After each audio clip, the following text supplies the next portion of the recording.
Adam, you've been here 15 years. And you've helped a lot of clients, and you've seen a lot of situations. And when people come up and they want to visit with you first time, they just got a referral, and they said, man, Adam is the guy to talk to. What should they expect the first time they see you? Yeah, so typically what we're going to do when they come in the first time is, what I like to tell people is there's an analogy we use that's the puzzle analogy. You've used this before. When we think about putting a puzzle together, which is kind of the job that we're doing, we talk about that there's two things that you need before you start that process. You need the puzzle pieces laid out on the table, but it also helps a lot to have a picture on the front of the box so that you know what that puzzle looks like as you're putting it together. And so that first meeting is really about that. We're going to go through two distinct components of the process. The first step is really painting that picture on the front of the box. We're going to go through and talk about what are your values as related to finance. What are your values related to money? What things are important to you?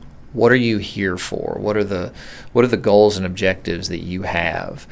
Everybody knows that they want to get help with their investments or those types of things, but what's underneath that? What are the things that are important to you and your family and your life that have caused you to give us a call and to sit down and to start this planning process? There's something under there, and we want to go through that. We call that the values conversation. We also want to level set on expectations. What are the things that you expect from us out of this process? And then we, of course, have some expectations of people that we work with that we want to share, and so we kind of go through that. And then we also want to set real, tangible, achievable goals that we can work towards so that we can measure our success and measure where we are against those goals. So those are the components of that first piece of the process where we're painting the picture on the front of the box.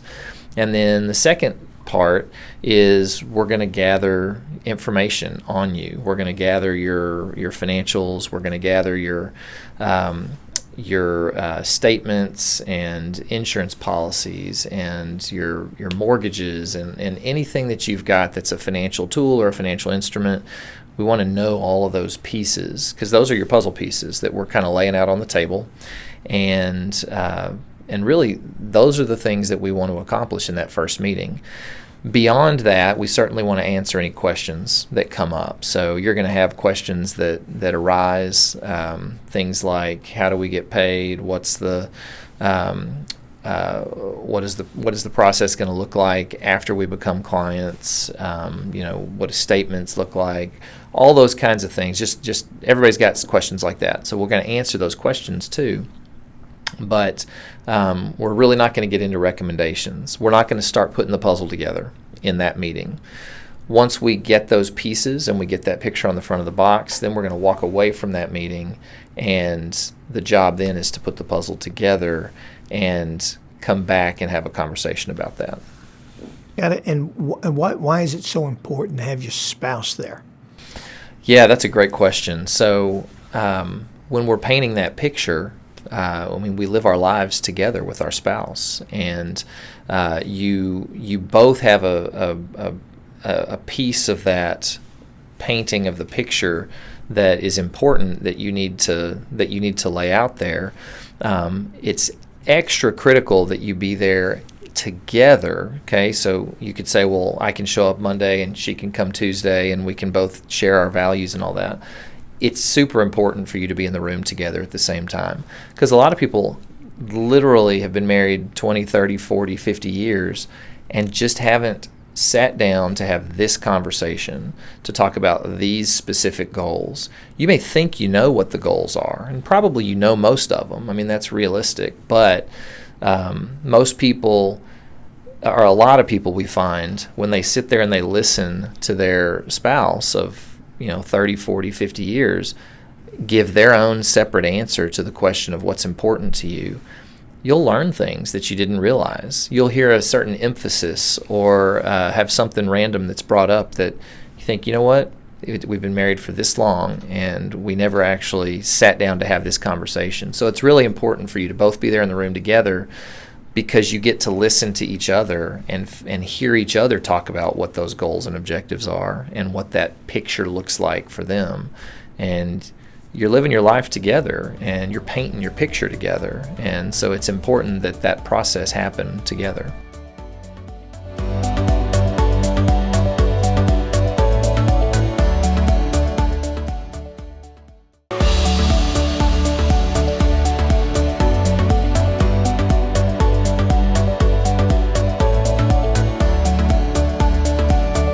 There's always kind of do-it-yourselfers that have been doing it for years, and their spouse just delegates that to them.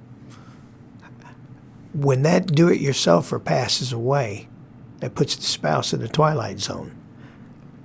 Have you found that to be true? Definitely.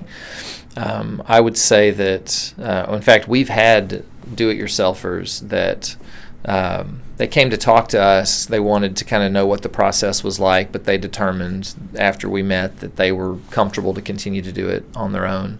And then a few years later, there's a scare of some sort. Something happens, maybe they get a diagnosis, something like that, and they realize, they come face to face with the reality that they won't necessarily be there all the time to do that.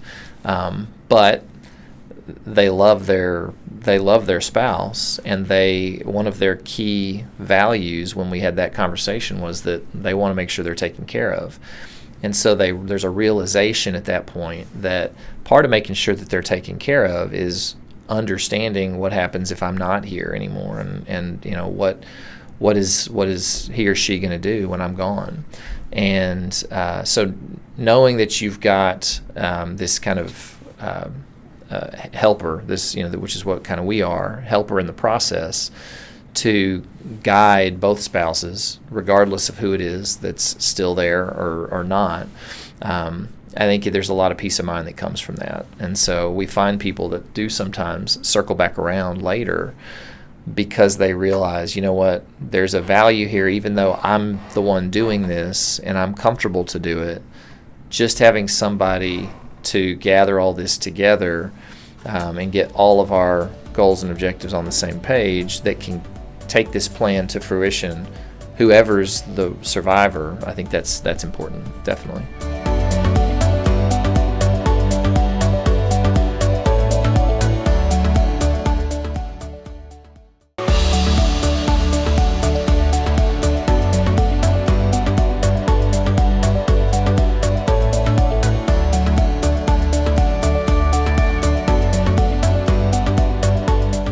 Based on your experience, you've been here 15 years and you've been advising people for longer than that, in the areas of taxes, insurance, retirement, wills, trust, business planning, cash flow, budgeting,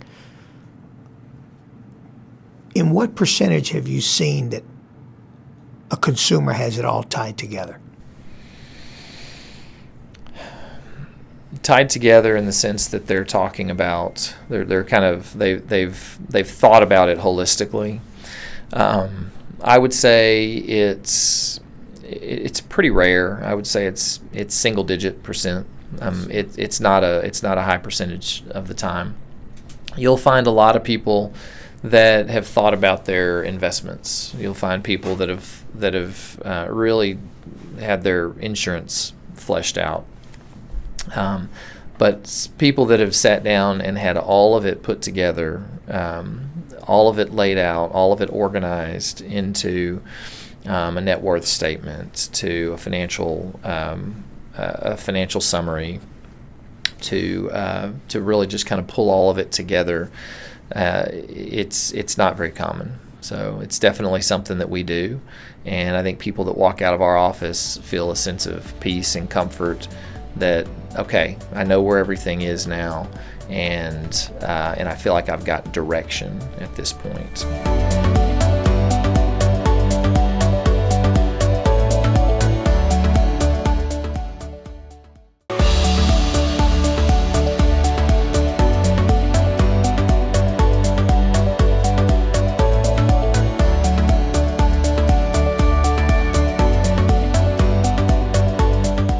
What's important about having the plan monitored on a continuous basis? So there's a lot of things that are important.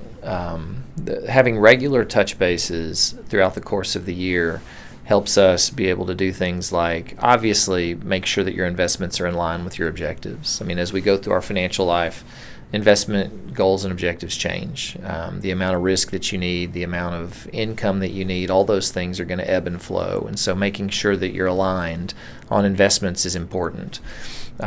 Insurance needs are going to change. Also, policies are going to expire, and you're going to need to renew them and that sort of thing. So being able to keep track and watch that.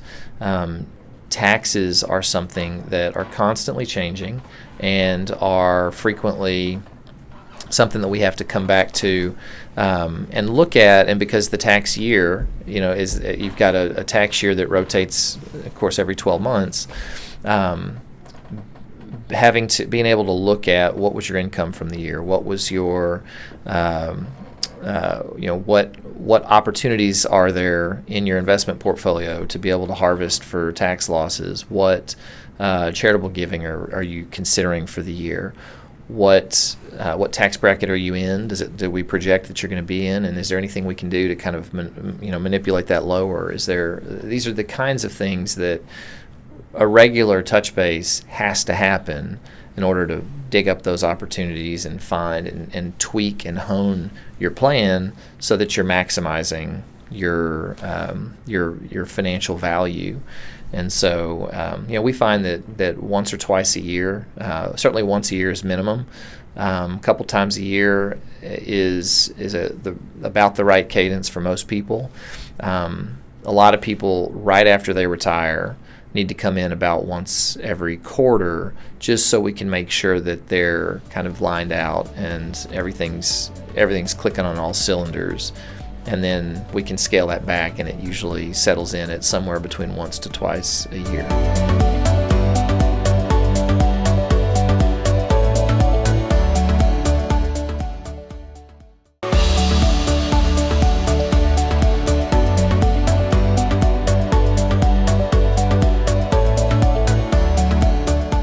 When people do retire, what are the issues that come up or the common questions that people have that they want to know? Yeah, so I think a lot of people come in and they want to know, do I have enough? Have I saved enough, and can I retire? I think that's probably the biggest thing. Once they've retired, I think there's definitely, everybody's concerned about taxes, so there's a lot of people that ask, what can I do from a tax standpoint? Medical insurance is also a big question that people have, because navigating that period from your early 60s into your late 60s, there's a lot of changes that happen. There's when you hit 65, you qualify for Medicare, but understanding what's the difference between Part A, Part B, Part C, Part D, what's a supplement, what's a Medicare Advantage plan, those are things that definitely come up too. Another one is, what do I do about Social Security? Do I take it early? Do I take it late? Everybody tells me different things. And honestly, that question is very specific to every individual. And so that's something that we have to look at too. But those are some of the bigger things.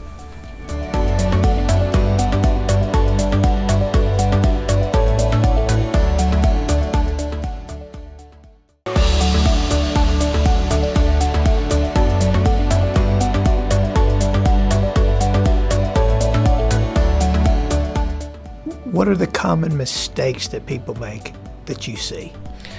Yeah, so I think taking Social Security at the wrong time is a big one. Sometimes people retire they'll retire early, let's say at 62, not thinking about the impact of not being eligible yet for Medicare, and what is the cost of that insurance going to be over those first 3 years. Another big one that I see, typically people who come to us don't have this issue, but I see people maybe who come to us a lot later who have already retired, who have taken their 401k as a full distribution, or they took a large distribution out of their 401k. A lot of people want to pay off their mortgage when they retire, and so if their mortgage is $150,000 and they take a big distribution out of their 401k, the tax implications of that are severe. And so thinking through, it doesn't mean you don't pay it off. It just means, maybe we can do it over 2 or 3 or 4 years, or maybe we can look at things to where you can pay it off. That's a very reasonable goal, but let's think about it and make sure that we're not cutting our leg off to get there, in that retirement leg. So, those are some of the things.